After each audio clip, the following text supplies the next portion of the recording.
son biopsia, citología y necrosis. Las vamos a ver por separado, pero es un solo tema. O sea, el tema incluye biopsia, citología y necrosis. Vamos a empezar con biopsia. ¿Qué creen ustedes que es una biopsia? Es una muestra. Un corte es una muestra viva, un tejido de un paciente. De Un tejido vivo. La toma de muestra de un tejido de un paciente vivo para su estudio. Obviamente su procesamiento primero y luego su estudio en microscopio. Dale. Pequeño fragmento de tejido procedente de un organismo vivo que se estudia en toda su morfología en microscopio.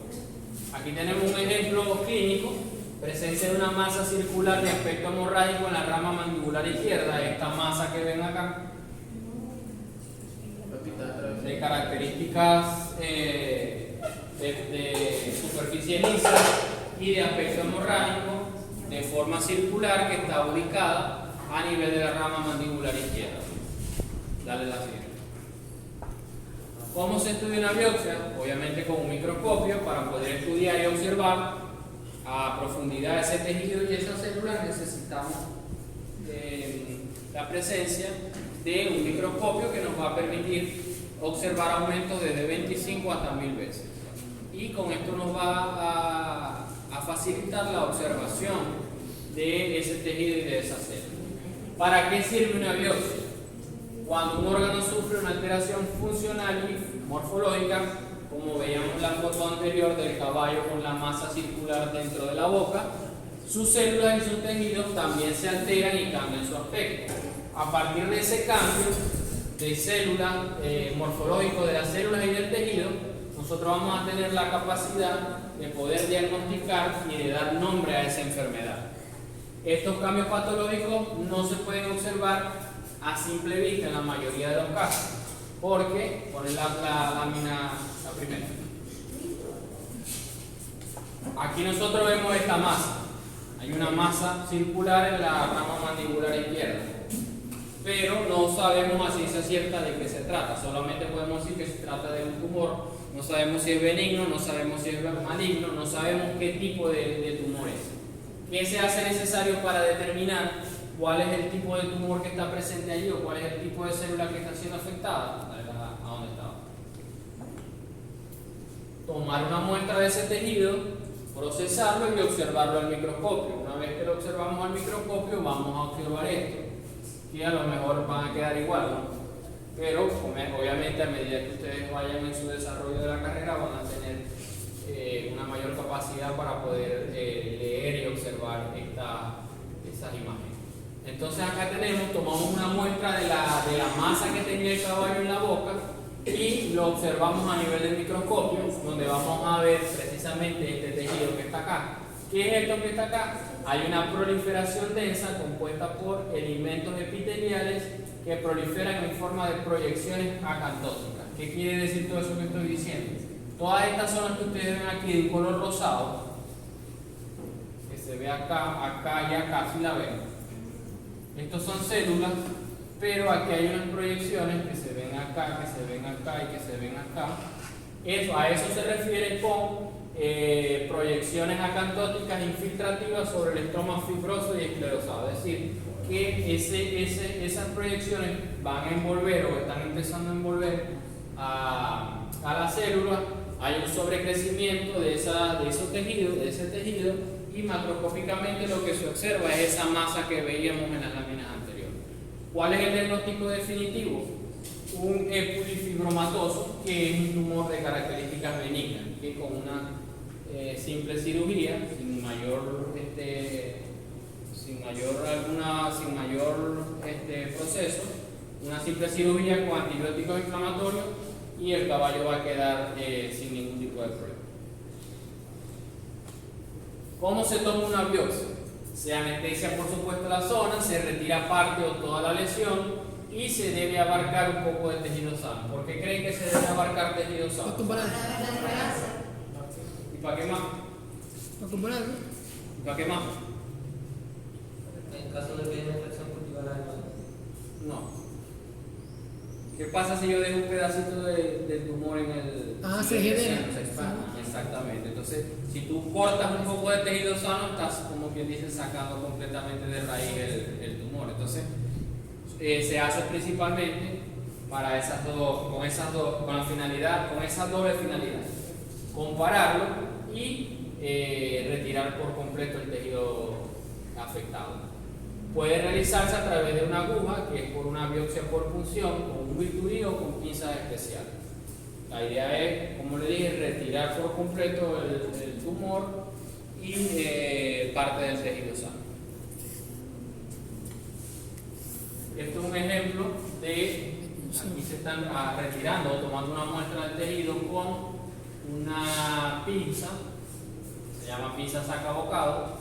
Esto es una pinza que en la punta tiene un filo así como si fuera el marcador, y la punta del marcador es completamente filosa. Entonces se introduce en el órgano y se va dando vueltas. A medida que se va dando vueltas va cortando, y a lo que se extrae el fragmento de tejido que se va a estudiar. Y posteriormente se hace la sutura del sitio donde se hizo la extracción y listo. Se toma la muestra que se tomó, se lleva la muestra que se tomó a un envase con formaldehído al 10% para conservarla y después posteriormente procesarla y observarla al microscopio. ¿Qué hacer con la muestra de tejido? En caso de procesamiento inmediato, se envía la muestra fresca sin fijar, envuelta en una gasa humedecida con suero fisiológico tan pronto como sea posible. Esto solamente se usa en los hospitales donde están todos los departamentos. O sea, se hace la cirugía, se toma la muestra de tejido y se lleva al laboratorio de anatomía patológica. Como por darle un ejemplo, hagan una cirugía aquí en Policlínica, tomen la muestra y nos lo traigan a la oficina de nosotros. O sea, que se haga de manera inmediata. Si ese es el caso, se puede tomar la muestra en una gasa humedecida en suelo fisiológico y llevarla al laboratorio, porque son distancias que están cercanas una al lado de la otra. En caso de distancias más largas, puede depositarse en un recipiente con hielo para preservar la muestra fría durante el traslado. Por ejemplo, que esté el laboratorio en la misma ciudad.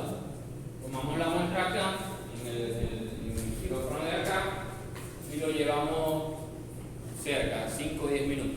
Lo podemos meter en una muestra, en una cava con un cubo de hielo, y lo llevamos hacia el laboratorio. Siempre y cuando la distancia esté cerca, que sea de algunos minutos nada más. En otros casos, la muestra se introduce en una sustancia que es formaldehído al 10%. Cuando les pregunten en el examen, no me vayan a decir formón ni formol, formaldehído al 10%, porque si el formaldehído no está al 10%, sino que está al 40% o al 100%, la fijación del tejido, la conservación del tejido no va a ser adecuada. Entonces, desde ahorita sepan que es formaldehído al 10%, a esa concentración. La muestra debe enviarse a un solo patólogo para evitar diagnósticos diferentes que solo inducirán a confusión en perjuicio del paciente. Después, lo que se puede hacer en tal caso es tomar la muestra y dividir esa muestra en dos. Llevar esa muestra al patólogo y guardar la otra, de otro fragmento. Guardar el material sobrante hasta obtener el diagnóstico final. ¿Por qué debemos guardar ese material sobrante? Si yo tengo la muestra, la corto en dos y le envío un fragmento al médico, al patólogo, y la otra la guardo. ¿Por qué la guardo y no la boto?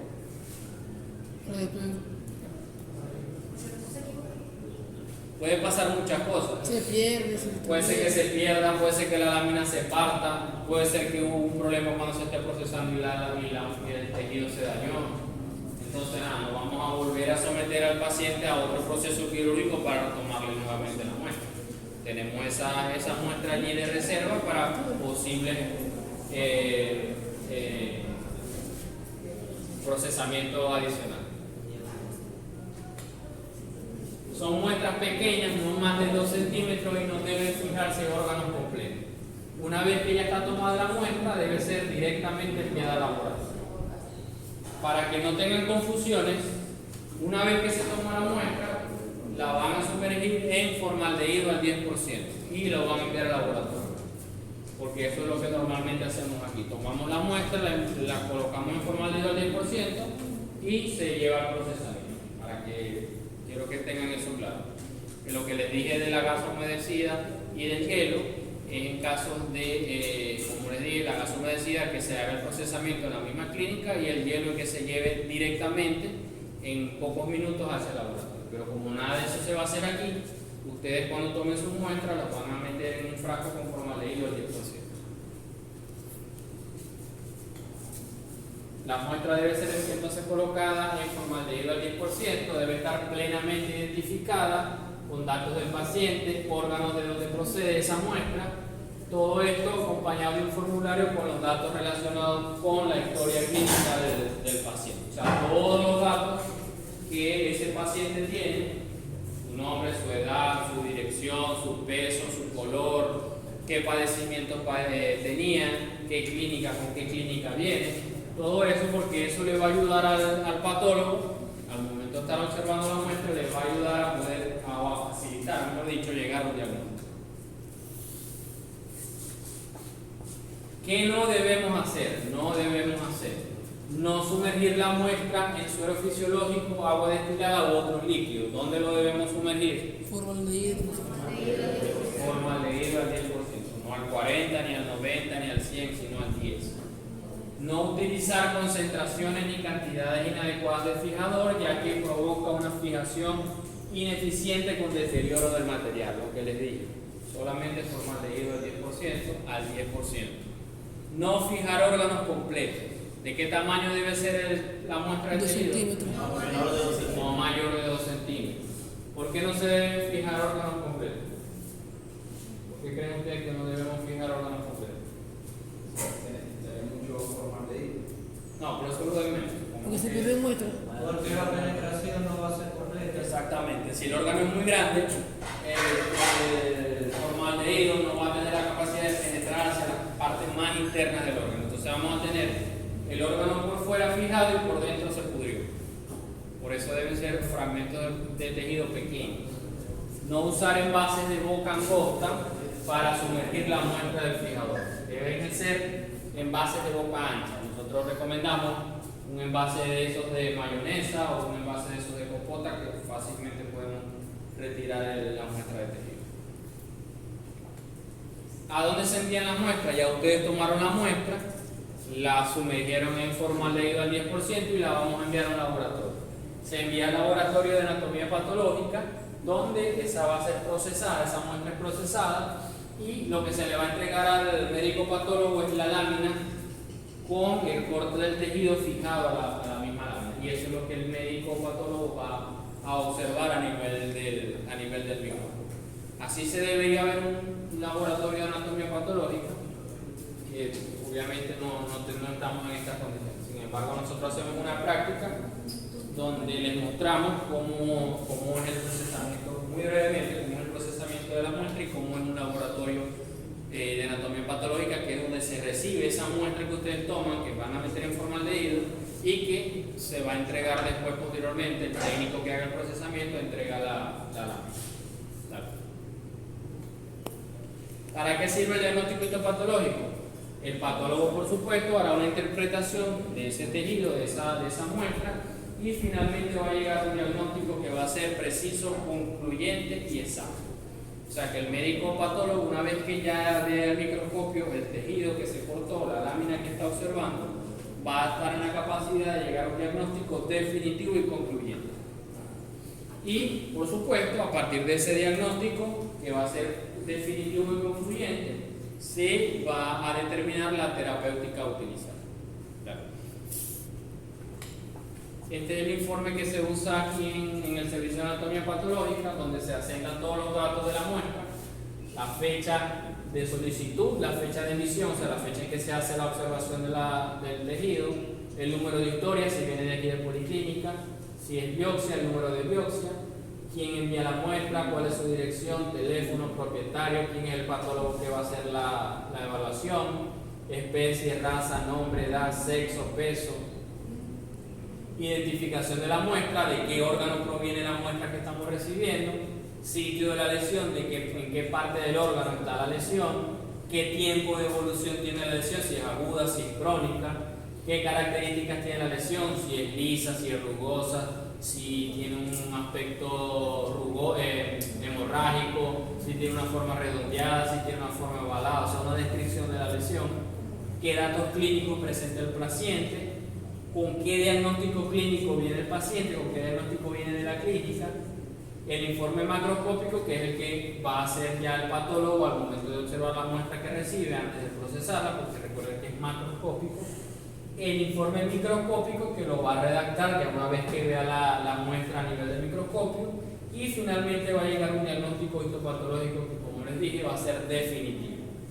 Y la nota puede recomendar algún tratamiento a aplicar dependiendo del diagnóstico al que haya llegado.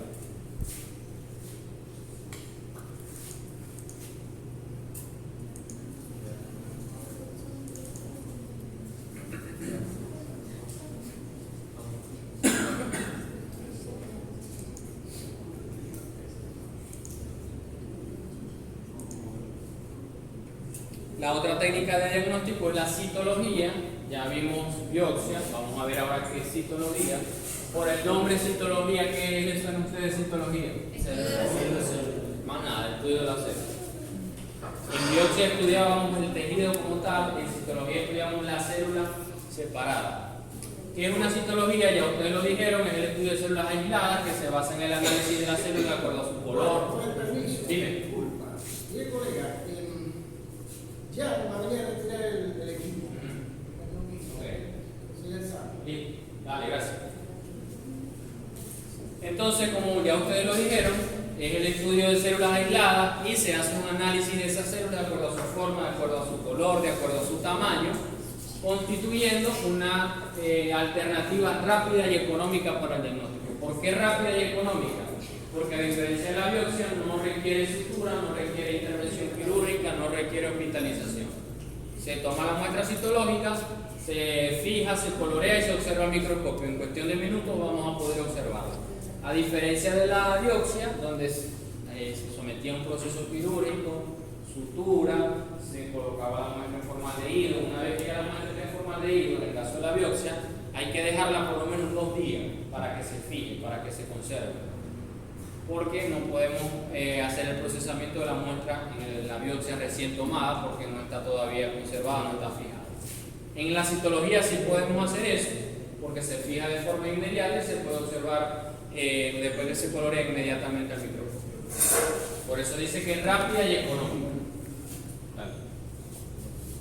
De acuerdo a las características observadas en las células, nos va a permitir diferenciar entre un proceso inflamatorio y un proceso neoplásico. ¿Cómo vamos a poder diferenciar entre un proceso inflamatorio y un proceso neoplásico? Por las características de la célula. Cuando hablamos de células neoplásicas, en este caso malignas, se caracterizan porque presentan un pleomorfismo celular, es decir, que tienen diferentes formas.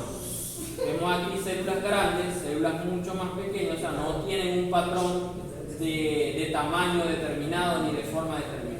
Células alargadas, células redondeadas, células más pequeñas, células más grandes, con un núcleo que abarca casi toda la célula.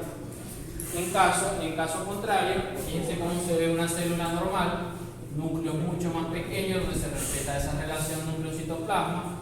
Las células tienen más o menos una forma y un tamaño similar, a diferencia de la célula neoplástica. Entonces, al verlas al microscopio, en muy corto tiempo vamos a poder determinar si es un proceso inflamatorio o si es un proceso neoplásico. ¿Qué características tiene una citología? La facilidad de la obtención, como les dije, no requiere intervención quirúrgica, no requiere anestesia, no requiere sutura, se toma muy fácilmente, se puede tomar de cualquier célula del organismo, el diagnóstico se hace en muy corto tiempo y los resultados son rápidos. Esto nos va a facilitar que el tratamiento, mientras más rápido sepamos la enfermedad o la lesión que está padeciendo el individuo, más rápido podemos instaurar un tratamiento y la probabilidad de que el individuo mejore va a ser mucho mayor porque el tratamiento se está aplicando mucho más rápido. Bajo costo del método diagnóstico que hace que sea de extraordinaria utilidad, como les dije, no requiere intervención quirúrgica, no requiere cirugía y es muy económico.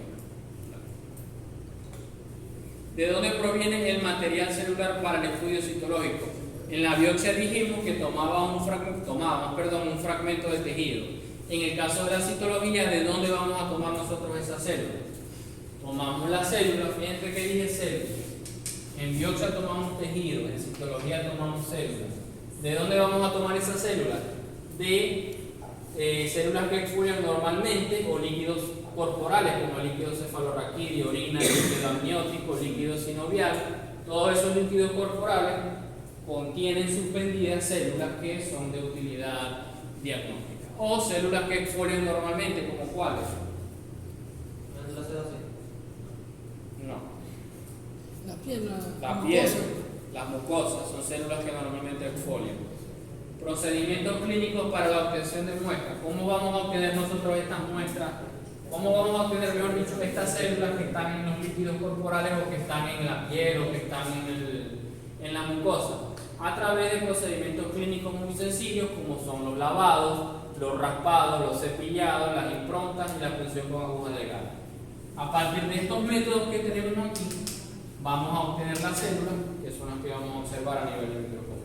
Por eso les decía que en la biopsia necesariamente era un procedimiento quirúrgico con anestesia y con sutura, mientras que en el caso de la citología podemos usar lavados, podemos usar raspados, cepillados, impronta o punción con aguja delgada, dependiendo por supuesto de la muestra que queramos tomar, del tejido, de la célula que queramos tomar. Por ejemplo, si queremos tomar muestras de mucosa, bien sea mucosa vaginal, mucosa oral o mucosa nasal, el mejor método para tomar esas células de la mucosa es el frotis. Si queremos tomar muestras de una pieza quirúrgica o una lesión externa, pieza quirúrgica se refiere a una muestra que se retira, a una muestra o un fragmento de tejido que se retire luego de una cirugía. Si queremos tomar muestras a partir de esa pieza quirúrgica o de una lesión interna, la mejor forma es la impronta. Si queremos tomar muestras de órganos internos, neoplasias, nódulos cutáneos o linfonódulos, el mejor método es la punción por aguja delgada, que es la punción con una aguja para tomar la muestra. En el caso de las lesiones cutáneas de piel, el mejor método por supuesto es el raspado. Para tomar muestras de células a nivel nasal o gástrico son los lavados. Para tomar muestras celulares a nivel bronquial, gástrico o intestinal es el cepillado. Y para tomar células que están suspendidas en líquidos corporales como orina, líquido cefalorraquídeo, amniótico o articular, el mejor método que vamos a utilizar es la obtención de ese líquido para posteriormente centrifugarlo y retirar el sedimento que se genere allí donde están las células en el fondo del tubo. Vale. Ya sabemos entonces cómo vamos a tomar la muestra. Una vez que tomamos la muestra y la colocamos en la lámina, en esa lámina portaobjeto, ¿cómo vamos a fijarla? En la biopsia la fijamos ¿con qué? Formaldehído al 10%. En este caso, ¿qué fijadores vamos a utilizar para la citología? Vamos a utilizar principalmente dos, que es la fijación al aire y el alcohol etílico al 96%. Cuando hablamos de fijación al aire, simplemente nosotros tomamos la lámina, colocamos la muestra citológica en la lámina y hacemos esto, como si la tuviéramos secando. A eso se refiere como fijación al aire. Y el otro fijador que vamos a utilizar es el alcohol etílico al 96%. Colocamos la muestra sobre la lámina y la sumergimos la lámina en un frasquito con alcohol etílico al 96%. Esos son los dos principales fijadores que vamos a utilizar, que también los preguntan en el examen y los mezclan. Me dicen que por aquí el formaldehído y por ahí el alcohol etílico, a que sepan. ¿Cómo es? ¿Decime vos? ¿Cómo es?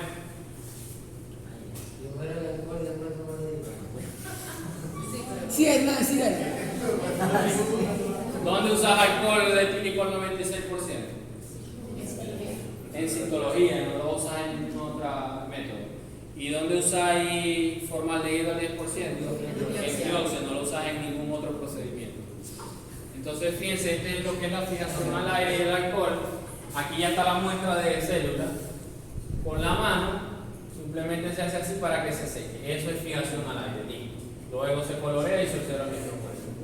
Y en estas jarritas de Copley que tienen aquí abajo con unos canales, están llenas de alcohol etílico 96 y por aquí se mete la lámina y se deja allí para que se fije con el alcohol. Siempre se recomienda hacer las dos fijaciones, o sea, tomamos una muestra y dividimos una muestra en dos láminas. Una lámina la fijamos con aire y la otra lámina la fijamos con alcohol. Una vez que ya está fijada, bien sea con el aire o con el alcohol etílico 96, procedemos a hacer la tinción.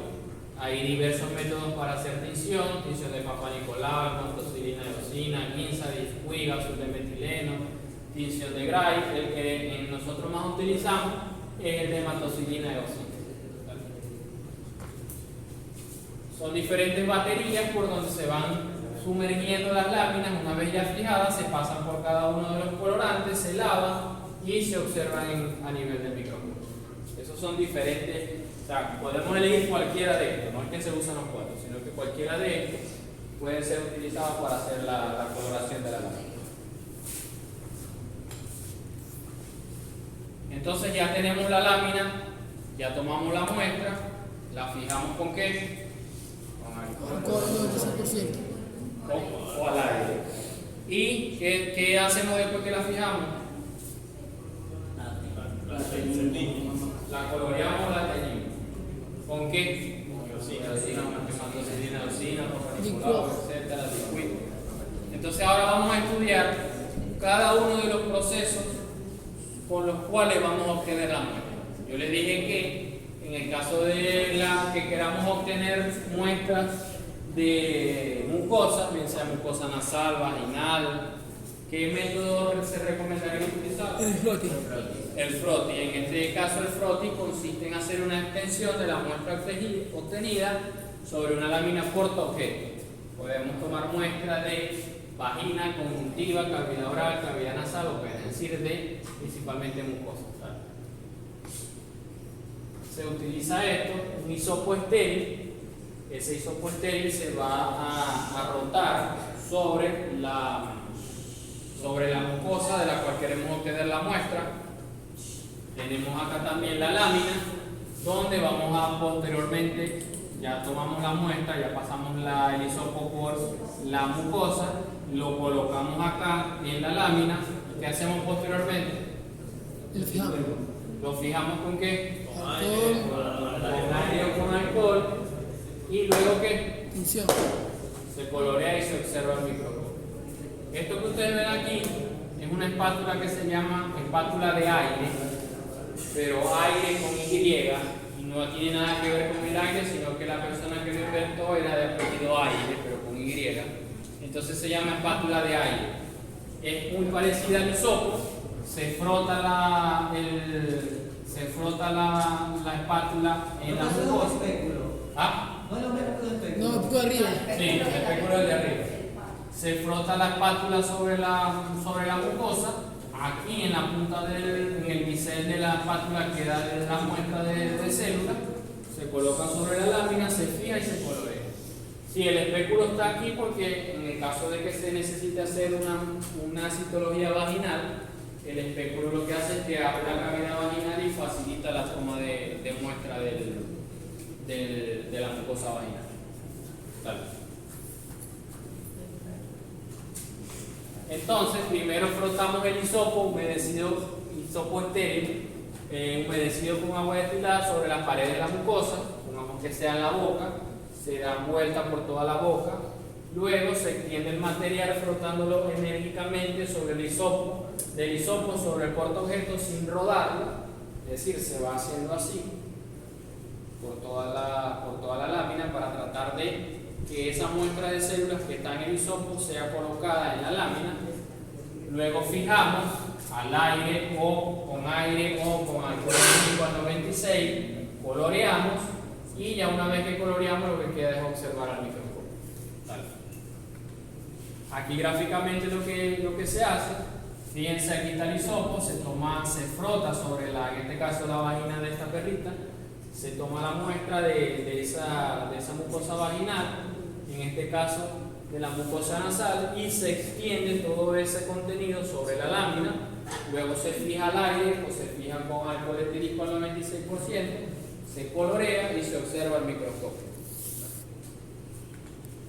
La impronta, que es el otro método que se utiliza para la recolección de células, se usa principalmente a nivel de muestras o de piezas quirúrgicas o lesiones palpables.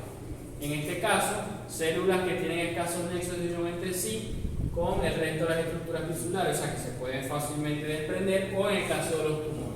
Se obtiene por contacto directo de la lámina portaobjeto con el órgano, es decir, supongamos que este sea la lámina portaobjeto y este es el órgano. Nosotros simplemente en la impronta lo que hacemos es presionamos la lámina por todo el órgano y cuando desprendemos aquí, las células que tenía ese órgano van a quedar impresas, digamos así, en la lámina.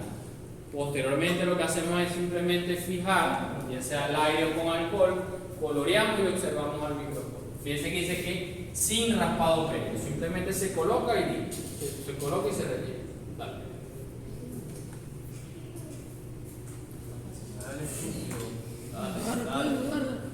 Fíjense aquí no fue que hicieron raspado, sino que la zona estaba vacía, alopésica, tomaron la lámina, la presionaron sobre el sitio que estaba alopésico y listo. Fijaron, colorearon y observaron. Y acá también una muestra quirúrgica, una pieza quirúrgica, tomaron la lámina, la colocaron sobre la muestra quirúrgica, aquí en este caso la extendieron, la fijaron, la colorearon y la observaron al microscopio. Esa es la impronta. El raspado, que es otro método también muy común, se utiliza principalmente en piel para obtener muestras de piel. Lo primero que debemos hacer es cortar el pelo y desinfectar con alcohol el área, luego raspar con una hoja de bisturí esa área lesionada y desechar. ¿Por qué creen que la primera parte se desecha? O sea, raspamos y desechamos. Porque tiene queratina. Hay células muertas, hay bacterias, detritus celulares que no nos van a ayudar al diagnóstico. Siempre se recomienda raspar, desechar todo eso y raspar nuevamente hasta obtener sangre. Cuando obtenemos sangre, esa es la muestra que vamos a obtener. ¿Por qué debemos raspar hasta obtener sangre? ¿Qué creen ustedes que tiene la sangre? Porque te va a indicar hasta que llegaste. Creo que es el estrato espinoso el más profundo de la Vamos a llegar hasta, exactamente, vamos a llegar hasta la parte más profunda de la piel y además de eso nos va a asegurar de que vamos a tener una muestra limpia, o sea que no está completamente llena de detritus celulares o de células muertas. Luego ese raspado que obtenemos hasta obtener sangre lo vamos a extender sobre la laminilla, sobre la lámina portaobjeto. Hacemos un extendido de ese tejido, lo dejamos secar al aire con alcohol etílico al 96%, lo coloreamos y lo observamos al microscopio. Aquí gráficamente, fíjense que aquí cómo se ve esta piel con restos de costras, células muertas, detritus celulares. Debemos raspar, primero por supuesto cortar el pelo, desinfectar, luego raspar, retirar todo ese tejido muerto. Raspamos nuevamente hasta obtener sangre y en el bisel de la hojilla de bisturí, a este nivel, se nos va a quedar toda la muestra de células. Esas células las vamos a posteriormente extender sobre la lámina, las vamos a fijar, las vamos a colorear y la vamos a ver al microscopio. La punción con aguja delgada, que es otro de los métodos a utilizar para la toma de muestra de células, consiste en una extracción de muestra de un tejido mediante la utilización de una aguja delgada para la obtención de muestra celular y podemos obtener muestras celulares casi que a partir de cualquier órgano. ¿Qué necesitamos para hacer esa punción con aguja delgada? Por supuesto la aguja, una aguja número 21, 22 gauss, una jeringa de 10 o de 20 cc, dependiendo de la cantidad de muestra que se vaya a tomar, la lámina portaobjeto, el fijador, ¿cuál es el fijador? Alcohol etílico al 96% o aire, agujas de 10 centímetros o más o menos de largo, dependiendo del sitio que se va a realizar la aspiración. Si son órganos internos, pues vamos a requerir agujas más largas, si son lesiones palpables externas, agujas más cortas. Y la aspiración se puede facilitar con un portajeringa. Dale al anterior. Para explicar lo que es esto es un portajeringa. Es como una pistola. Como una pistola. Entonces, ¿por qué se nos facilita el trabajo? Porque si tuviéramos una jeringa sola, tuviéramos que agarrar el émbolo con una mano y con el otro retirar o hacer la succión. En este caso, como es como esta porta jeringa, se trata como de una pistola, con una sola mano nosotros vamos a retirar el émbolo y con la otra vamos a sostener la lesión. Sostenemos la lesión y con una mano jalamos. Eso es lo que nos va a facilitar esa porta jeringa. Dale. ¿Cuáles son los sitios de aspiración? Pueden ser lesiones palpables o lesiones no palpables. En el caso de las lesiones palpables, tenemos glándulas mamarias, piel, linfonódulos, próstata, testículos, hígado, huesos, o lesiones no palpables, o sea, órganos internos, como hígado, páncreas, riñón o vaso. ¿Por qué creen ustedes que el hígado está tanto en lesiones palpables como en no palpables?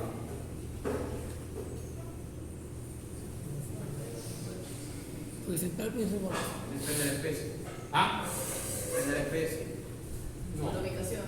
Depende de la ubicación. Hay zonas del hígado que pueden ser palpables desde el punto de vista abdominal y hay otras zonas donde no se puede palpar. Entonces, dependiendo de la ubicación de la lesión, puede ser que esté en la parte palpable del hígado o en la parte no palpable del hígado. Lo importante aquí es que, bien sea palpable o no palpable, si sabemos la ubicación, podemos hacer la punción. Dale.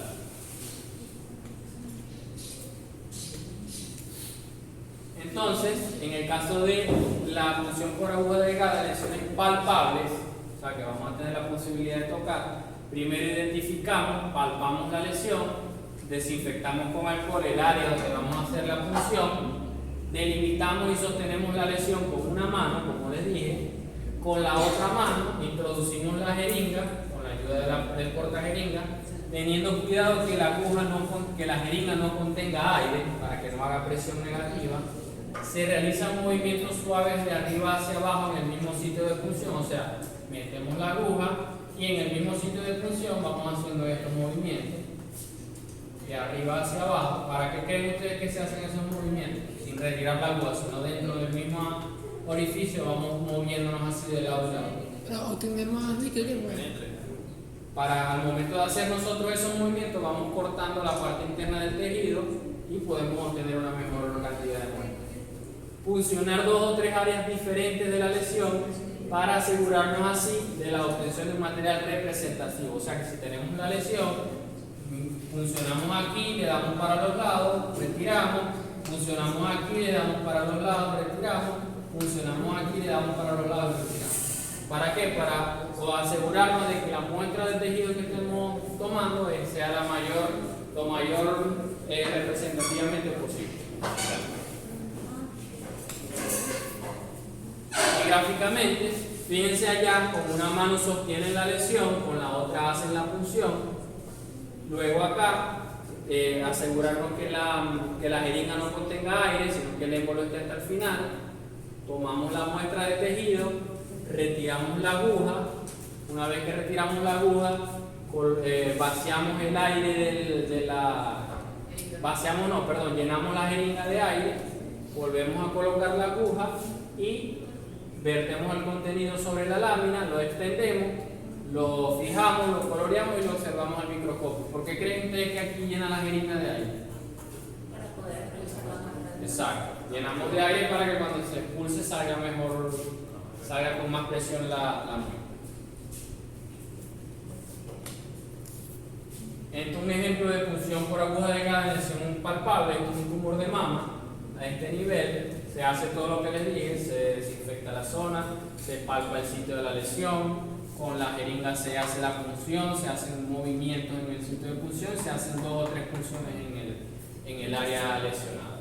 Luego retiramos, quitamos la aguja, llenamos de aire, vaciamos todo ese contenido de la lámina, extendemos la muestra de tejido, fijamos, coloreamos y observamos al microscopio y vamos a ver algo parecido a esto, en este caso que es una muestra citológica de un tumor maligno. ¿Cómo sabemos que es un tumor maligno? Tiene forma distinta. Diferentes formas, diferentes tamaños y ese es un núcleo más grande, correcto. Otro ejemplo de punción por aguja delgada de lesión palpable, esto fue un nódulo cutáneo de un proceso fibrogranulomatoso ocasionado por una reacción a una microfilaria. En este caso se observa el agente causal, está la filaria, histiocytos y glóbulos rojos.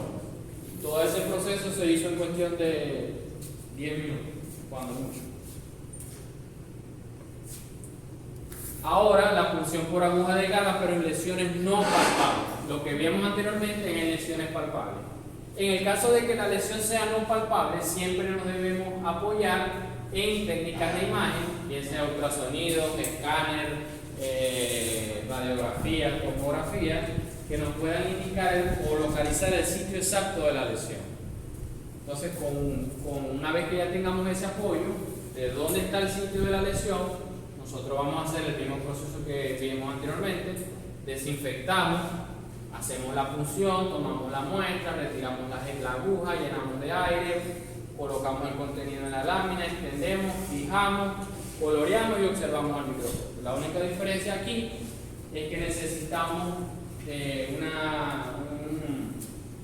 una técnica de imagen que nos diga dónde está la lesión, porque la lesión no es palpable desde el punto de vista externo. ¿Vale? Fíjense en este caso, una punción hepática, introducción de la aguja a nivel del noveno espacio intercostal. Introduce la aguja a nivel del noveno espacio intercostal, que es donde está la lesión, porque ya lo verificó con un método de imagen, y tomó la muestra.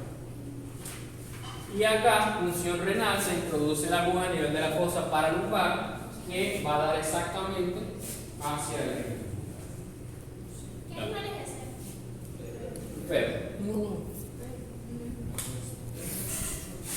ventajas con respecto a la biopsia. ¿Qué ventajas tiene la punción por aguja delgada que acabamos de ver con respecto a la biopsia? Ya les nombré que era más económica, mucho más rápida, que no requería anestesia, que no requería hospitalización, que no requería sutura, que no era traumática, que se puede tomar varias muestras, que era muy económica y que el diagnóstico era en muy corto tiempo.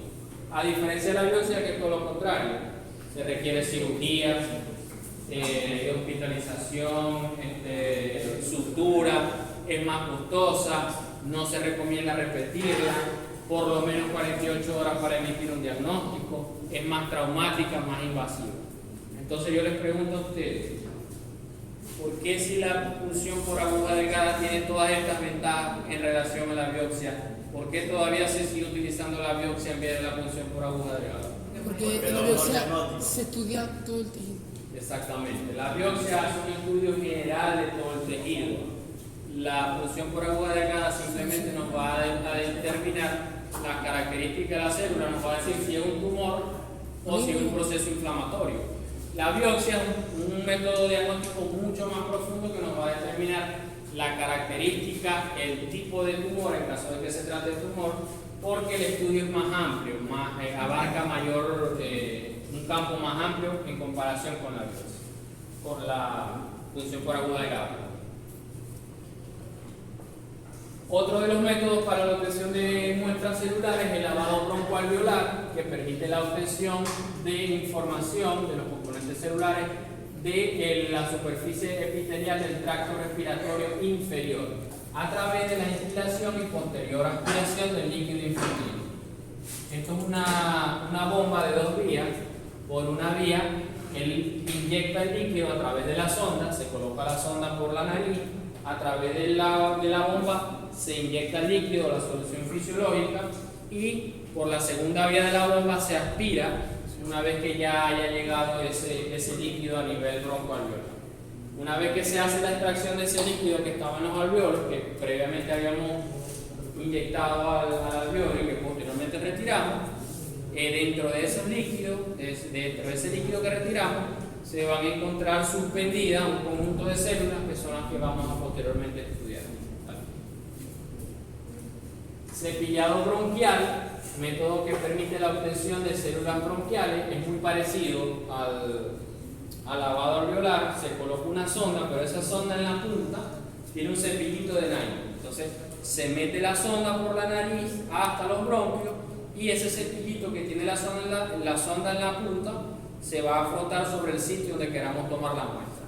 Luego retiramos la sonda y el cepillito lo que hacemos es que lo vertimos el contenido en la lámina. Lo fijamos, lo coloreamos y lo observamos al microscopio. En el caso de los líquidos corporales, líquido pleural, cefalorraquídeo, orina, líquido sinovial o líquido acítico, vamos a obtener unos 5 a 10 cc de ese líquido, cualquiera que sea, incluso del líquido que obtuvimos en el lavado bronquial, también puede ser utilizado para su estudio, líquido cefalorraquídeo, pleural, orina, sinovial, cualquiera de esos, más o menos unos 5 a 10 milímetros, se lleva de inmediato al laboratorio. En caso de que no se llegue al laboratorio, lo podemos mezclar con un 50% de alcohol etílico al 96% o refrigerar por no más de 6 horas. Esto es para poder conservar la célula. O sea, utilizamos el alcohol mitad y mitad. Si tomamos 5 muestras de orina, si tomamos 5 ml de orina, colocamos 5 ml de alcohol etílico. Si tomamos 10 ml de orina, colocamos 5. Si tomamos 5, colocamos la mitad, que sería 2.5. Si tomamos 10, colocamos la mitad, que serían 5 de alcohol etílico para poder conservarlo. Luego lo llevamos a la centrífuga y lo centrifugamos a 1500 revoluciones por minuto. Desechamos el sobrenadante y con una pipetica tomamos el sedimento, porque en el sedimento es donde van a estar depositadas las células que vamos a querer estudiar. Luego ese sedimento lo colocamos sobre una lámina portaobjeto, hacemos el frotis, el extendido, lo fijamos, lo coloreamos y lo observamos al microscopio. Dale. Ejemplo de obtención de líquidos corporales. Esto es un abdomen, lo que pasa es que no se ve bien. Aquí estamos tomando líquido acítico, hizo la punción, retiró el líquido. Igual acá, a nivel abdominal, aquí se toma líquido articular, se mete la aguja a nivel de la articulación de la rodilla y se extrae líquido sinovial, cualquiera que fuese el caso. Se toma el líquido, se centrifuga, se desecha el sobrenadante y el sedimento se coloca sobre la lámina, se extiende, se fija, se colorea y se observa el microscopio. Esta es la citocentrífuga, donde se coloca ese líquido corporal que se obtuvo. Esto, por supuesto, centrifuga. Una vez que ya haya hecho la centrifugación, se desecha el sobrenadante, el sedimento se saca con una pipeta, se coloca sobre la lámina, se extiende, se fija, se colorea y se observa.